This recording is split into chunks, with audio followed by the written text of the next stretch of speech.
네, 반갑습니다, 여러분.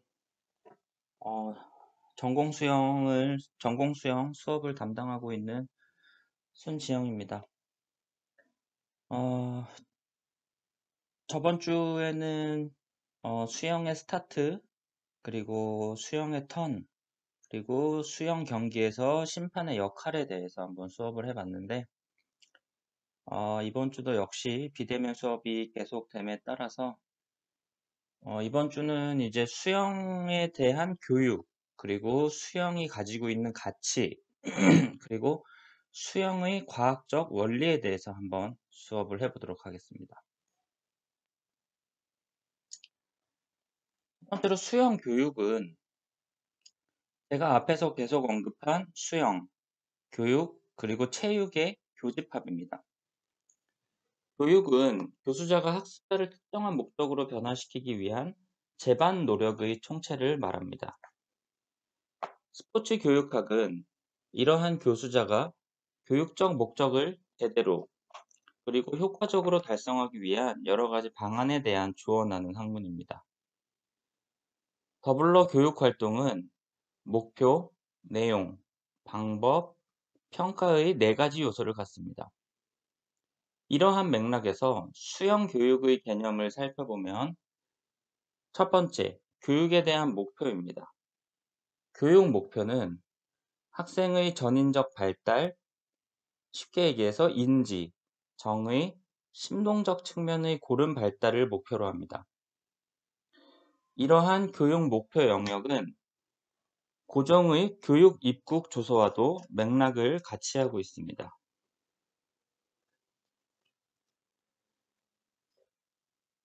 최근 외국의 스포츠 교육학의 목표를 살피면 스포츠 교육의 목표를 열정적이고 박식하며 유능한 사람을 양성하려는 데 두고 있습니다. 국내의 경우에도 교육 목표로서의 전인의 개념이 모호하며 실현성이 떨어진다는 지적이 지속적으로 있어 왔고, 이에 따라 그 대안으로 자기주도적인, 참 좋은, 이러한 인물 등으로 구체적이며 현실적 목표를 설정이 되는 경향이 있습니다.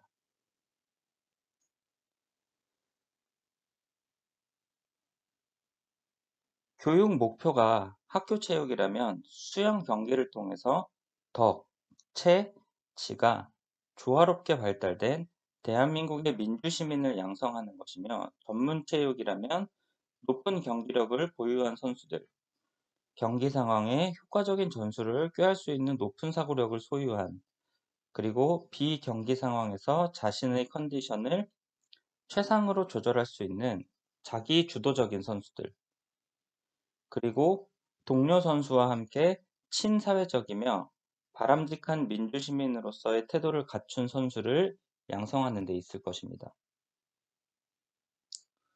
마지막으로 생활체육이라면 자신의 건강과 체력을 유지, 증진시키기 위해 규칙적으로 수영 활동에 참여하여 자신의 삶의 질을 높여 건강한 생활을 영위하는 생활체육인을 양성하는 데 있는 것입니다.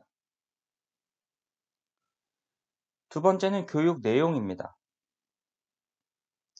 19세기의 지금의 체육교육 혹은 스포츠 교육이라 불리는 학문은 민족주의적 입장에서 수행된 일종의 훈련이었습니다.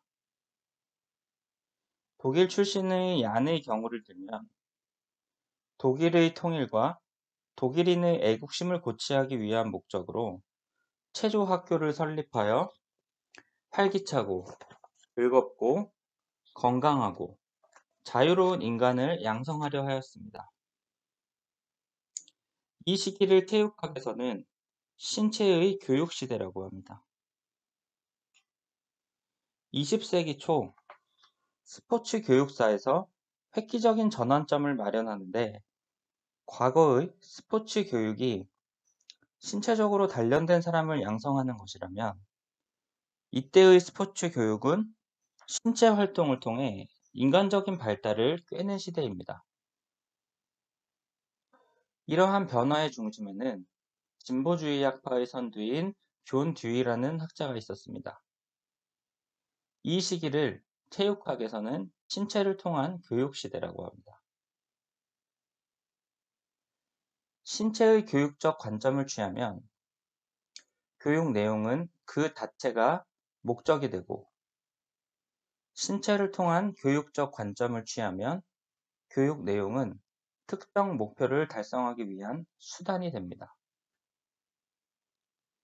이 책에 제가 지금 설명하고 있는 수영 활동을 신체의 교육적 관점에서 바라본다면 그 개별적인 내용 자체가 학생에게 전달되어야 할 목적이 되기 때문에 절대적인 의미를 가지며, 만약 신체를 통한 교육적 관점을 취하게 되면 그 개별적인 내용 자체는 특정한 목적을 달성하기 위한 하나의 사례가 되기 때문에 상대적인 의미를 갖게 됩니다.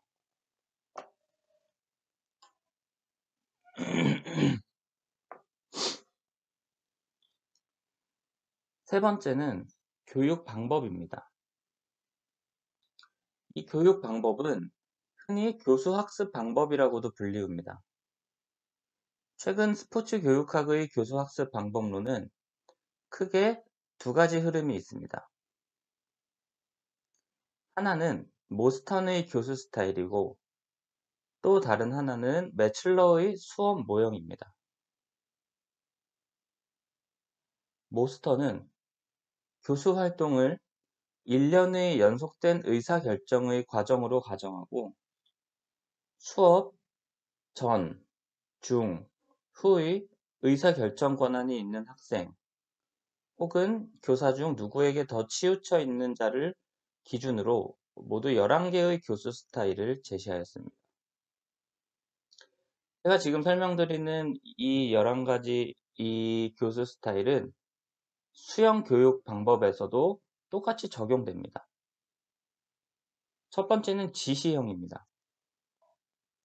수업 전, 중, 후의 모든 의사결정 권한이 교사에게 있으며, 교사의 설명과 시범을 학생은 그대로 흉내내어야 합니다. 두 번째는 연습형입니다. 스테이션으로 구성된 과제를 중심으로 수업 증의 의사결정 권한만 학생에게 있으며, 학생은 개별적으로 혹은 소그룹으로 주어진 과제 활동지를 참고하여 수업에 참여합니다.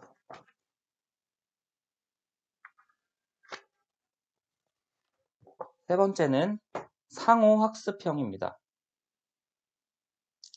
수업 중, 후의 의사결정 권한이 학생에게 있으며, 학생에게 교수자 역할과 학습자 역할을 부여하여 교수자 역할의 학생이 학습자 역할의 학생을 가르치는 과정을 통해서 가르칠 내용에 대한 심층적인 이해를 도모하게 되며, 일정한 기준으로 역할을 교대합니다.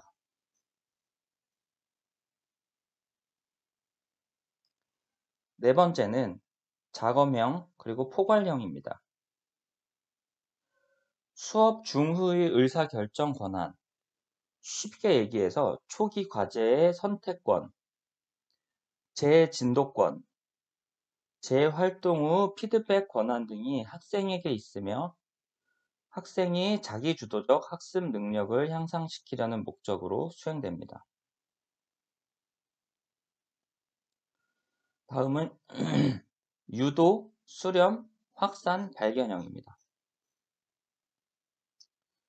과제 활동 전에 대한 의사결정 권한이 점진적으로 학생에게 부여되며, 이를 통해 주어진 문제 상황에 대한 다양한 대안을 탐색하게 하고, 이중 현실적이며 바람직한 대안을 탐색하여야 합니다.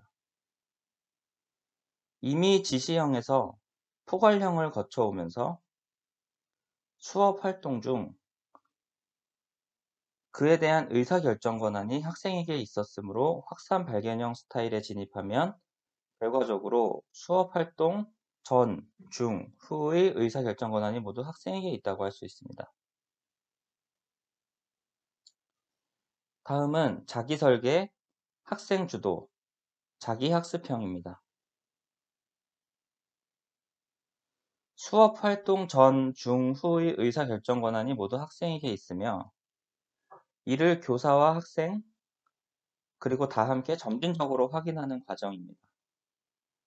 자기 학습형을 넘어서면 평생교육 혹은 평생체육을 위한 기반 자기주도적 학습으로 이어지게 됩니다. 한편 매칠러는 직접지도, 개별화지도, 협동학습, 탐구수업, 스포츠교육, 이해중심 모형 등을 제시하였는데 다양한 교수학습 방법론 중 그 일부를 설명하면 또 다음과 같습니다. 직접지도, 협동학습, 탐구수업입니다.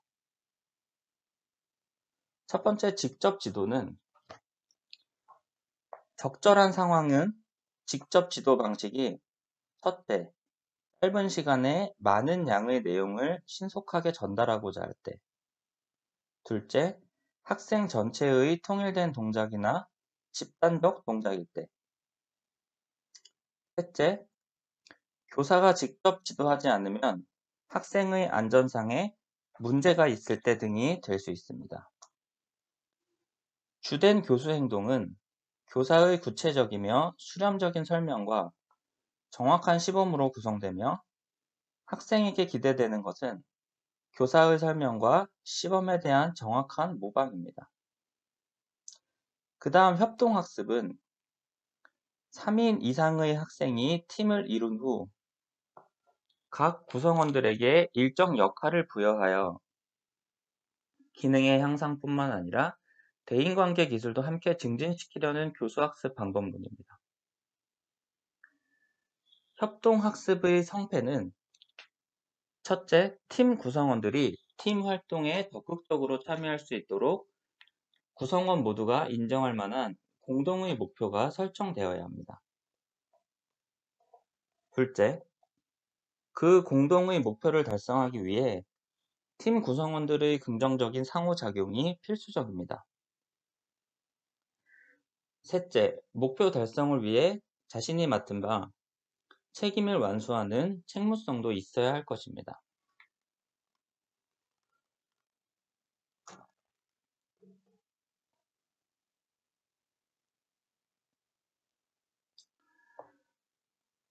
다음은 탐구 수업입니다. 직접 지도 방식과 동일한 형식을 갖고 학생들에게 문제 해결력, 비판적 사고력, 창의력 등 고등 정신 기능을 일깨워주는 목적을 갖습니다. 직접 지도 방식이 설명과 시범을 주된 교수 행동으로 삼는다면 탐구 수업은 질문이 주된 교수 행동이 됩니다. 질문의 종류에는 회상형, 수렴형, 확산형, 가치형 등이 있는데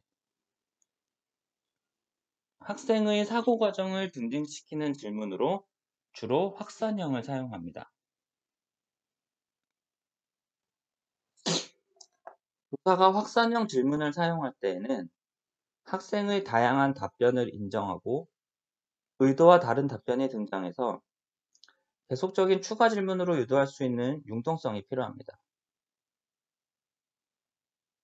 그 다음은 개별화 지도입니다. 교육이 궁극적으로 학생을 위한 것이라고 하면 학생의 개인적 변인이 학업 성취에 영향을 미치는 것은 당연한 일입니다. 이러한 학생의 여러 변인을 고려하여 학업 성취에 오르는 학생 수를 극대화시키려는 목적을 갖습니다. 교사가 고려해야 할 변인은 지능, 적성, 태도, 체력, 체격, 기능 수준 등 굉장히 다양한데 이 모든 변인을 고려하면 좋겠지만 일부만 고려해야 하는 상황이라면 어떤 변인을 고려해야 할지 선택해야 할 것입니다.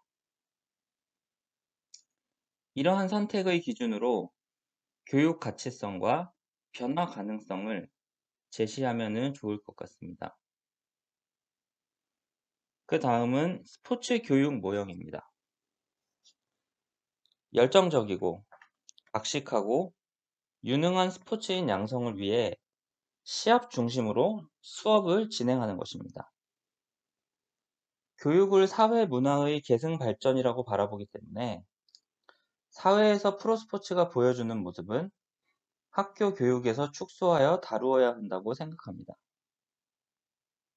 즉, 동일한 내용을 학생들이 배워야 한다고 주장하기 때문에 학생들은 선수로서의 역할과 비선수로서의 역할 1인 2역을 담당해야 합니다.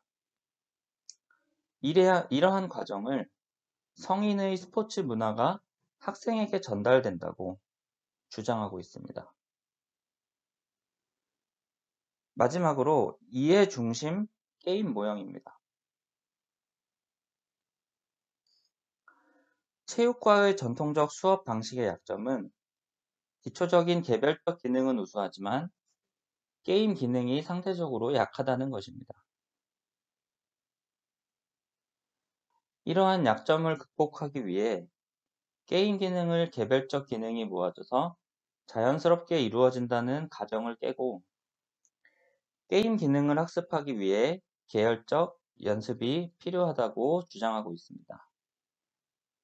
다시 말해서 기초 기능을 숙달한 후 게임 기능을 학습하는 것이 아닌 기초 기능을 배운 후 기초 기능만으로 해당 종목의 속성을 살린 변형 게임을 해야 한다는 것입니다. 이 대표적인 변형 게임에는 리드업 경기와 스크리미지가 있고 이러한 변형 게임을 통해 학생들은 게임 기능을 제대로 배울 수 있다고 합니다. 정규 게임을 수정할 때 그 게임의 속성을 대표하고 있어야 하는 대표성과 다양한 방식으로 변형될 수 있는 과장성이 있어야 합니다. 이 교육 방법을 제가 요약을 하면 교수학습 방법은 학생의 여러 개인차를 고려하여 주어진 상황에 적절하게 변형되어야 하며 이때 교육자의 전문적 안목이 필수적이라고 할 수 있습니다. 따라서 수영을 지도할 때도 마찬가지로 제가 지금 설명드린 이 다양한 교수 학습 방법을 응용하여 수영 지도자에게 적용을 한다면 조금 더 훨씬 학습의 효과가 더 높아지지 않을까 하는 그러한 생각입니다.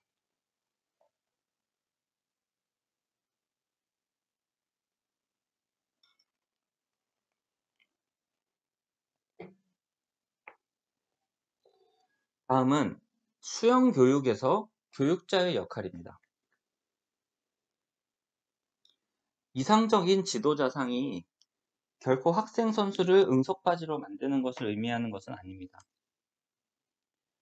여기에서 이상적이라는 말은 기본적으로 학습자의 인격을 존중하고 그 선수를 그 선수를 위한 좋은 안내자가 된다는 뜻입니다. 단순히 학습자가 원하는 것을 충족시켜 줌으로써 그들의 인기를 얻는 것과는 다른 개념입니다. 수영 교육에서의 교육자의 역할에서는 피들러와 첼라 두라이라는 학자의 연구 결과를 다룰 것입니다. 피들러는 이상적인 교육자상을 찾는 과정에서 다음과 같은 기본 상황을 제시하였습니다. 이상적인 교육자상은 그 팀의 구성원과 상호작용하는 교육자 유형과 교육 상황의 분위기에 따라 달라진다는 것이 피들러 사고의 출발점입니다. 여기서 교육자의 유형은 과제 중심 유형과 관계 중심 유형으로 구분됩니다. 과제 중심 유형은 말 그대로 주어진 과제를 전달하는 데 우선순위를 두는 유형이며 관계 중심은 과제보다는 인간관계에 우선순위를 두는 유형입니다. 교육 상황의 분위기는 흔히 말하는 수용적이면서 긍정적인 분위기와 배타적이며 소외적인 분위기로 구분할 수 있습니다. 전자를 좋은 분위기, 후자를 나쁜 분위기로 간단히 말할 수도 있겠는데 이러한 교육 상황의 분위기는 교육자와 학습자의 인간적 관계, 수영 과제의 특성, 교육자의 권위 정도에 의해서 좌우됩니다.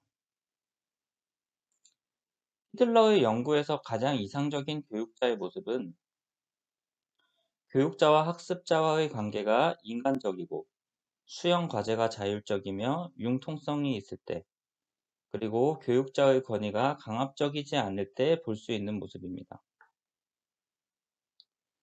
두 번째로 첼라두라이의 경우에는 교육자의 교수 행동이 학습자의 만족도와 성취도에 미치는 영향을 분석하였습니다. 교육자의 교수 행동은 상황에 규정된 교육자의 행동, 학습자가 선호하는 교육자의 행동, 실제로 교육자가 해난 행동, 이 세 가지로 구분됩니다. 이 세 행동의 일치 여부가 학습자의 만족도와 성취도에 큰 영향을 미친다고 보고하고 있어, 또한 교육자의 행동에 영향을 미치는 선행 요인으로 상황 특성, 교육자의 특성, 학습자의 특성을 제시하였습니다. 또한 이 첼라두라이의 연구에서 가장 이상적인 교육자의 모습은 교육 상황, 교육자와 학습자의 특징, 특징에 근거한 상황에 맞게 규정된 교수 행동, 학습자가 선호하는 교육자의 행동, 그리고 그 상황에서 실제로 행한 행동 사이에 일관성이 있을 때 학습자의 만족도와 성취도가 높아졌다고 보고하고 있습니다. 결론적으로 이상적인 교육자는 학습자와 인간적 관계를 바탕으로 교육자의 권위는 갖추되 학습자 위에 군림하지 않으며 자신의 행동이 객관적으로 타당하고 일관적이며 설득력 있는 행동을 하는 사람일 것이라고 생각됩니다.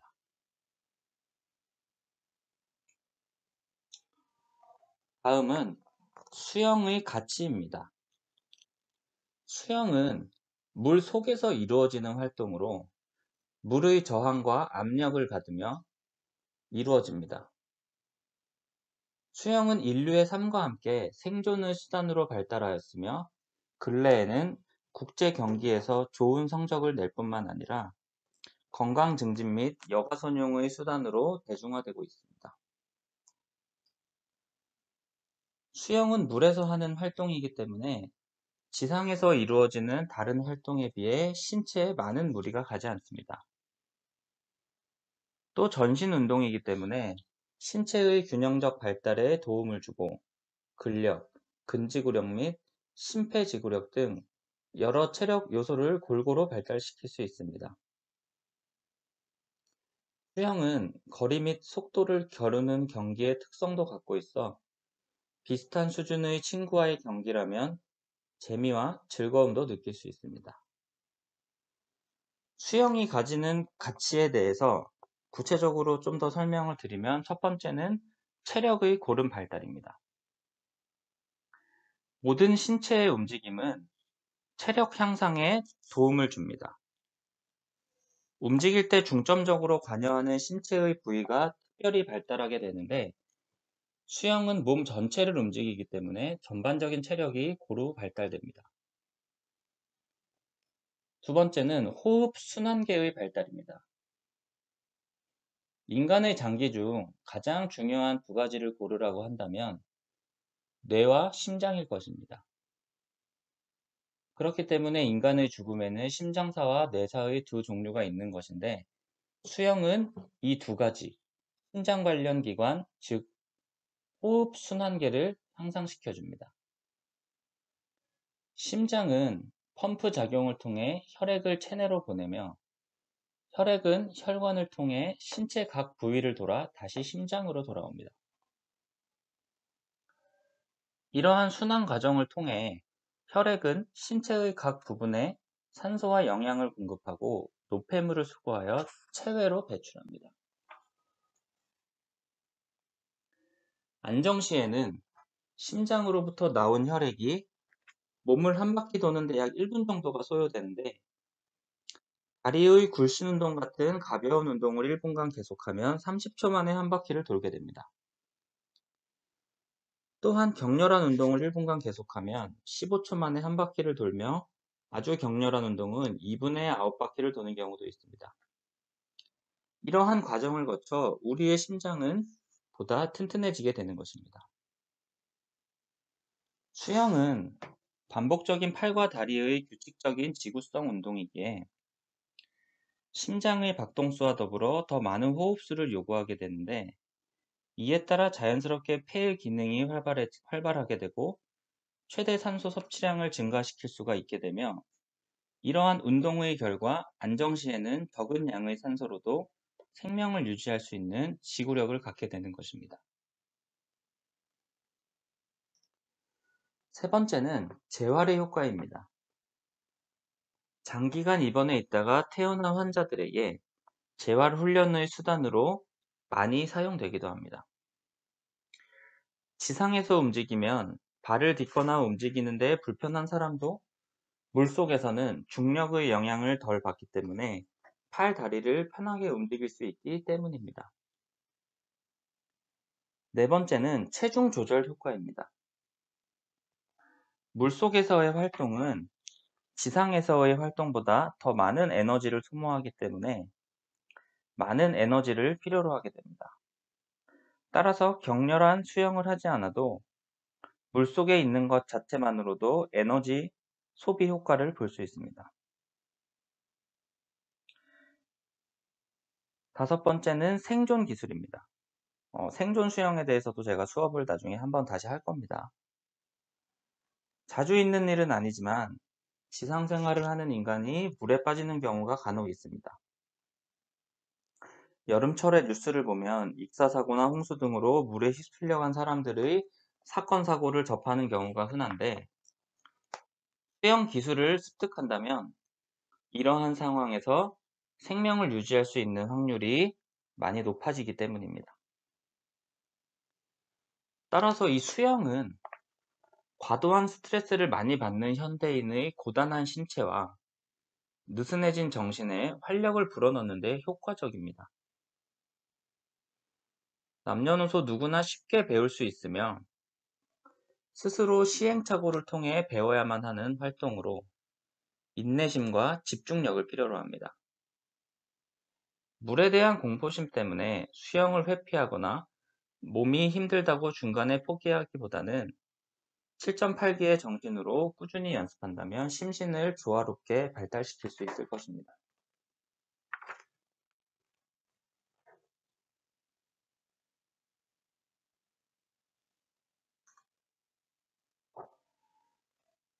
그 다음은 수영의 과학적 원리입니다. 물과 인체의 특성. 첫 번째, 물의 특성입니다. 물은 산소와 수소의 결합체로 구성됩니다. 하지만 이 결합이 인간의 호흡에는 불리합니다. 따라서 인간의 물을 통해서 산소를 직접 체내로 받아들일 수 없기 때문에 물속에서의 호흡이 불가능합니다. 물의 밀도는 공기 밀도의 약 800배에 해당하기 때문에 물속에서의 움직임은 지상에서의 움직임에 비해 상당히 둔하고 어렵습니다. 또 이러한 밀도 차이 때문에 물속에서의 호흡은 강한 수압으로 부자연스럽게 됩니다. 또한 물의 열 전도율은 공기의 열 전도율보다 약 25배에 해당합니다. 이 때문에 같은 시간을 소비한 지상 활동과 수중 활동을 비교하면 물속에서의 활동이 체온 손실이 훨씬 크게 됩니다. 물속에서는 부력을 받기 때문에 몸을 지탱하거나 움직이는데 지상에서의 움직이보다 수월합니다. 두 번째는 인체의 특성입니다. 인간은 두 발로 움직이기 때문에 물속에서의 활동에는 부자연스러운 부분이 있습니다. 지상과는 달리 물속에 들어가면 인체의 무게중심이 변화하게 되어 불안정을 느끼는 경우도 있습니다. 인체의 비중은 성, 체격, 인종 등에 따라 다르고 신체의 부위에 따라 달라지고 물속에서 자세를 변화시키면 물의 저항이 줄거나 물에 잘 뜰 수 있습니다. 보통 이 사람이 물을 처음 접하게 되면 두려움을 갖게 되는데 그 이유는 얼굴이 물에 잠긴다던가 부력을 느낀다던가 입과 코, 귀에 물이 들어오기 때문입니다. 인간은 시각, 촉각, 후각, 미각, 청각의 오감으로 외부의 자극이나 정보를 받아들이는데 이 중 약 70%는 시각에 의존합니다. 하지만 수영을 하려면 얼굴이 물에 잠기게 되고 이에 따라서 시각, 후각, 청각 등의 제약을 받게 되므로 공포심을 갖게 됩니다. 또한 지상에서의 우리의 움직임은 대부분 중력의 영향을 받게 되는데 우리 인간의 주 생활 무대는 지상이기 때문에 우리는 중력의 영향에 굉장히 익숙해져 있습니다. 하지만 물속에 들어가면 중력과 함께 부력의 영향도 같이 받게 되므로 이는 어느 정도 부력에 익숙해지기 전까지는 우리가 몸의 균형을 잡거나 움직이는데 우리의 몸이 마음대로 되지 않기 때문에 여기서 또한 두려움을 느낄 수 있습니다. 또한 입, 코, 귀에 물이 들어오면 어, 필연적으로 조금 두려움을 느낄 수도 있게 됩니다.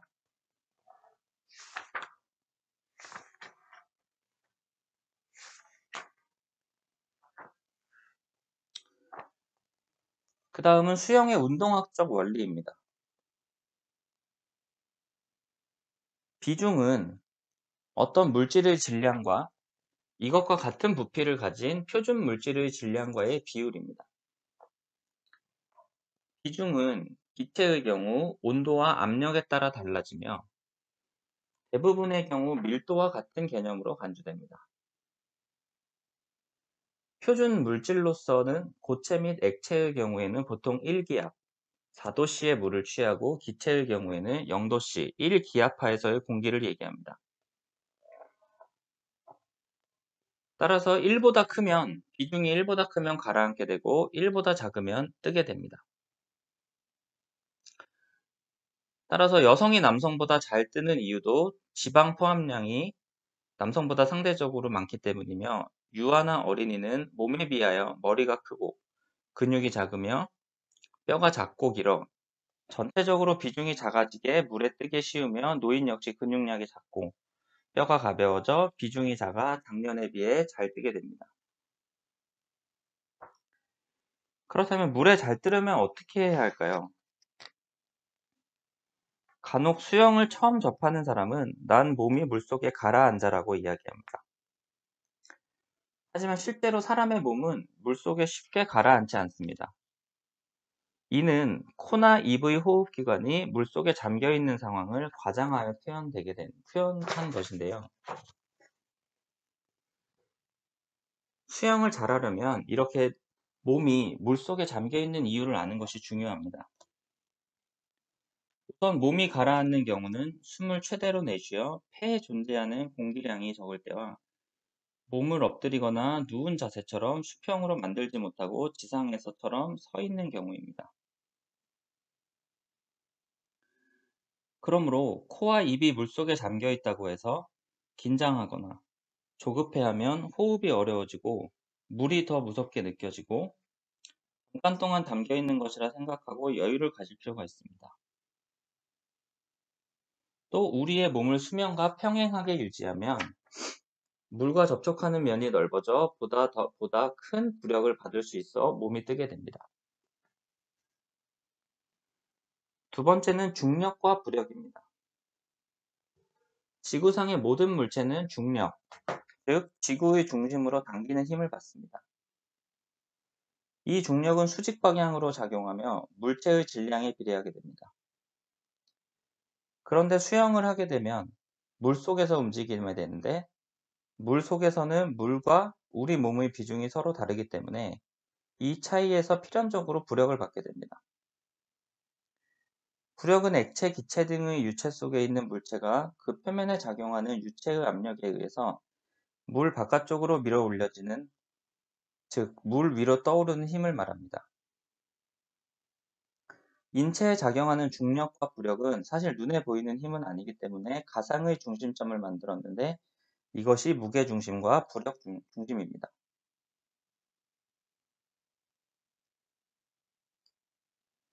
지상에서 인체의 무게중심은 배꼽 근처에 존재하는데 이때 부력은 존재하지 않기 때문에 오로지 무게중심을 이동시키면 움직일 수 있게 됩니다. 그러나 물속에서는 중력과 함께 부력이 존재하기 때문에 이 두 힘의 중심적인 무게중심과 부력 중심이 잃지 않는 경우에 우리의 몸은 회전하게 됩니다.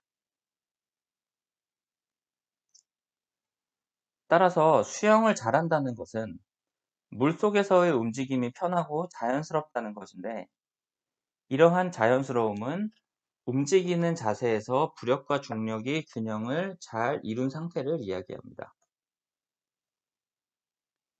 수면과 평행하게 엎드려 뻗은 자세에서 양팔을 허벅지에 붙이면 무게중심은 배꼽 근처에 있고 부력 중심은 가슴 부근에 존재하게 됩니다. 따라서 자연스럽게 다리 쪽이 가라앉게 됩니다. 하지만 엎드려 뻗은 자세에서 양팔도 곧게 뻗어 귀 뒤에 붙이며 무게중심은 가슴 쪽으로 이동하게 되고 부력 중심도 가슴 쪽에 위치하게 되어 수면과 평행한 자세를 유지할 수 있게 됩니다. 이러한 기본 자세를 편하게 만들 수 있으면 이 자세에서 다리와 팔을 이용하여 앞으로 가는 추진력을 내고 간헐적으로 호흡을 해주면 수영을 조금 더 잘할 수 있게 됩니다.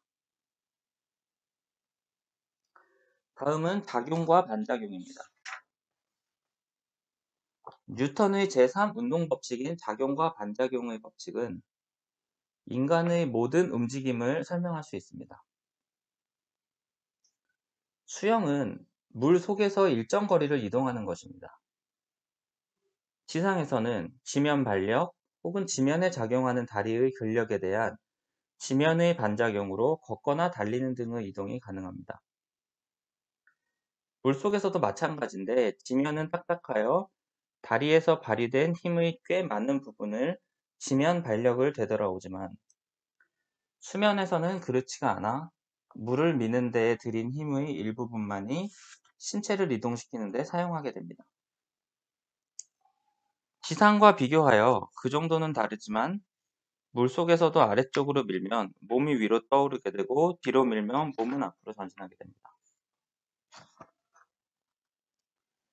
이러한 지면과 수중의 반작용력의 차이를 이해하고 받아들인다면 조금 더 보다 편안한 마음으로 수영을 즐기실 수 있을 것입니다.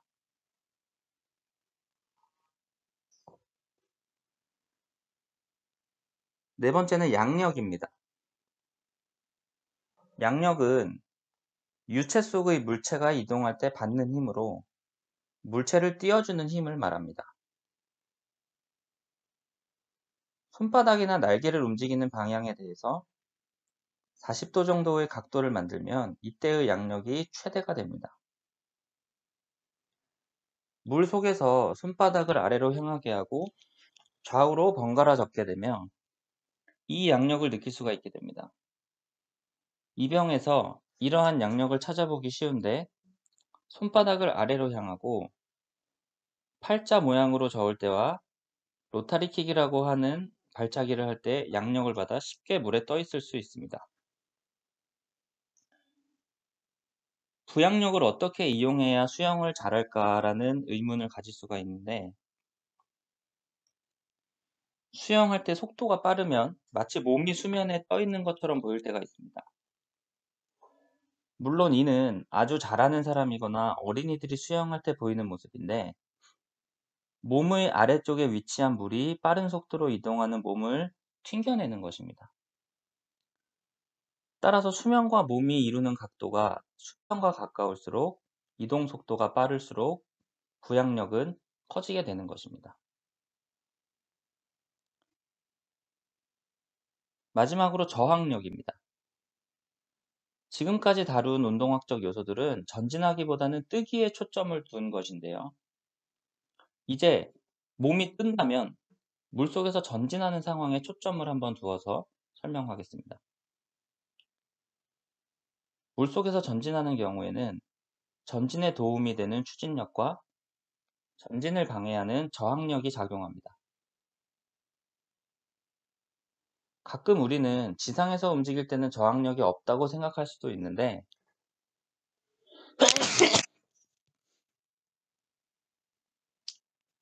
죄송합니다. 예를 들어 달릴 때 맞바람이 부는 경우나 공기의 마찰력은 저항력을 보여주는 좋은 예입니다. 수영에서도 이동 방향의 앞에 위치한 물을 가로질러 나아가야 하기 때문에 저항력은 항상 존재합니다. 같은 크기의 저항력과 추진력이 반대 방향으로 존재한다면 우리의 몸은 물속에서 앞으로 이동할 수 없게 되기 때문에 수영을 잘한다는 것은 이 저항력을 최소화하고 추진력을 최대화할 수 있는 능력의 유무로 판가름 난다고 할 수 있습니다. 간혹 가다가 전신의 모든 힘을 동원해서 팔다리를 젓고 있는데도 몸이 도무지 앞으로 나가지 않는 경우는 그만큼 저항력을 크게 받는 자세로 수영을 하고 있다는 뜻이 되기도 합니다. 따라서 수영을 할 때 추진력을 감소시키는 저항의 형태에는 크게 표면 저항, 형태 저항, 조파 저항, 그리고 와류 저항의 네 종류가 있습니다. 간략하게 설명드리면 표면 저항 같은 경우는 물속에서 이동하는 물체의 앞부분, 즉 표면이 받는 저항을 의미하고요. 형태 저항은 이동하는 물체의 형태, 쉽게 얘기해서 물에 의해 감싸지는 형태에 발생하는 저항을 의미하고요. 조파 저항 같은 경우는 파도를 의미합니다. 그리고 와류 저항은 소용돌이 같은 그러한 저항을 의미합니다.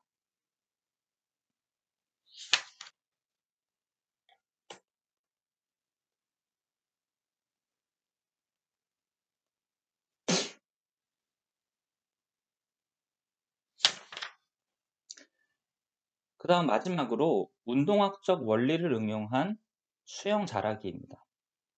그 첫 번째는 저항력의 효율적 활용입니다. 작용 반작용의 원리에 의해서 큰 반작용력을 얻으려면 전진하고자 하는 방향의 반대 방향으로 많은 양의 물을 빠른 속도로 밀어내야 합니다. 이때 손의 모양이 중요한 역할을 하는데요. 경영에 있어서 추진력을 내는데 팔동작과 다리 동작의 비율을 살펴보면 크롤 영법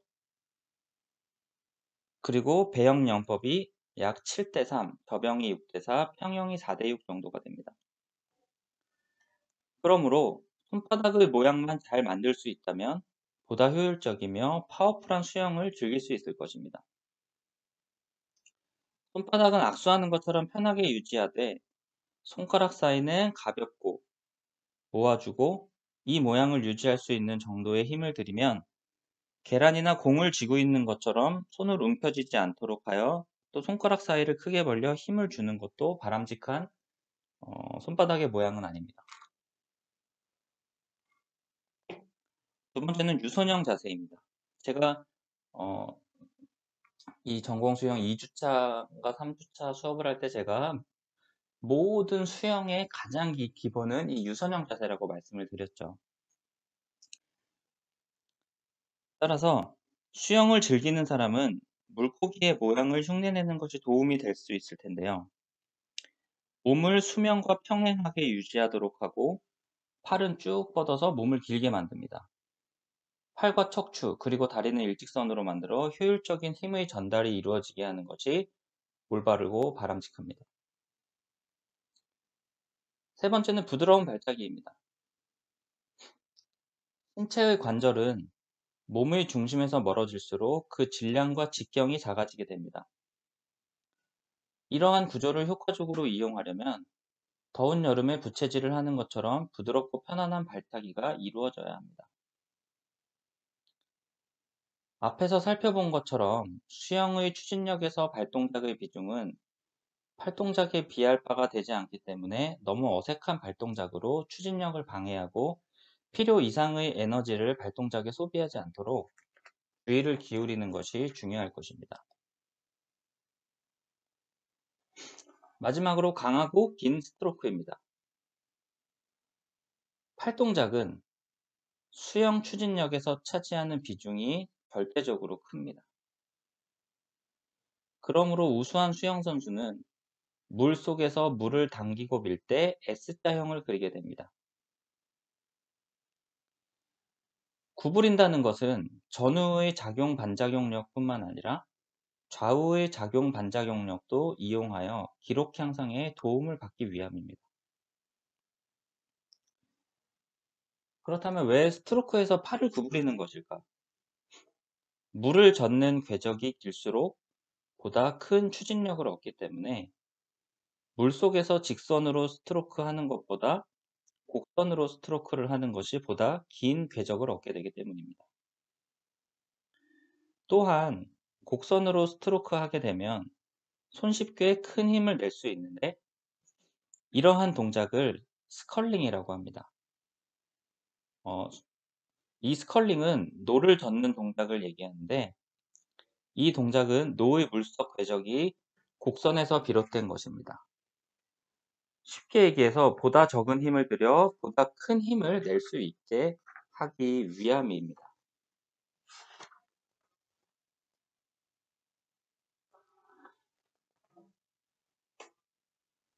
네. 이번 전공 수영, 전공 훈련 기초, 훈련 중급, 그리고 전공 실습, 전공 수영 11주차 제가 준비한 수업 내용은 여기까지고요. 오늘은 네, 수영의 가치와 그리고 수영과 교육 방법과 교육 목표에 대해서 한번 수업을 해봤습니다. 근데 아까 교육 방법에 있어서 제가 조금 수영을 예를 들지 않고 그냥 일반 교수법에 기초하여서 설명을 드렸었는데, 어, 이 내용들은, 어, 이 내용들을, 이런 다양한 교수법들을 수영을 지도할 때도 같이 적용을 한다면 훨씬 더 좋은 수영 지도자를 양성하는 데 도움이 되지 않을까라는 그러한 생각이 들고요. 다음 수영의 가치에 대해서도 한번 수업을 해봤고, 그리고 수영의 운동학적 원리에 대해서도 한번 오늘 수업을 해보았습니다. 자, 제가 매주 드리는 말씀이지만 네, 실기 수업임에도 불구하고 지금 코로나 때문에 계속 이렇게 비대면으로 수업을 진행이 되고 있습니다. 그래서 어, 다시 한번 양해 부탁드리고, 마찬가지로 이 11주 차 영상을 제가 마찬가지로 사이버 캠퍼스에 첨부를 해 드릴 테니 어, 이 영상을 학습을 하시고 그 다음에 또 매주 하던 것처럼 레포트를 어, 제가 내드리는 레포트를 제출을 해 주시면은 제가 그 레포트를 보고 출석 체크와 그 다음에 여러분들의 그런 뭐 수업 태도라든지 그리고 이런 것들을 제가 체크하도록 하겠습니다. 그리고 저번 주에도 제가 한번 슬쩍 말씀을 드렸던 것 같은데 이렇게 영상으로 제가 영상을 만들어서 수업을 이렇게 첨부를 해 놓는 게 여러분들이 편한지, 아니면은 우리도 한두 번 정도는 화상 줌을 통해서 수업을 한번 해보는 것은 어떤지 지금 아직 고민하고 지금 논의를 하고 있으니까요. 그거는 제가 결정이 되는 대로 어, 여러분들에게 공지를 제가 해 드리도록 하겠습니다. 네, 아무튼 여러분들 요즘 또 코로나가 또 점점 심해지고 있습니다. 조금 잠잠해지나 했더니 또 여기저기서 또 여러 가지 또 사건들이 있어서 여러분들도 항상 코로나 건강 조심하시고, 여러분들 같이 건강하고 젊은 나이에는 무증상이 있을 수도 있어요. 코로나가 걸려도 무증상이 있을 수가 있습니다. 그렇기 때문에 항상 마스크 착용 잘 하시고 손 깨끗하게 잘 씻으시고 청결에 항상 잘 유지하시고 빨리 코로나가 종식돼서 여러분들 빨리 건강한 모습으로 대면 수업을 했으면 좋겠습니다. 네, 제가 준비한 전공 수영 11주차 수업은 여기서 마치도록 하겠습니다. 감사합니다.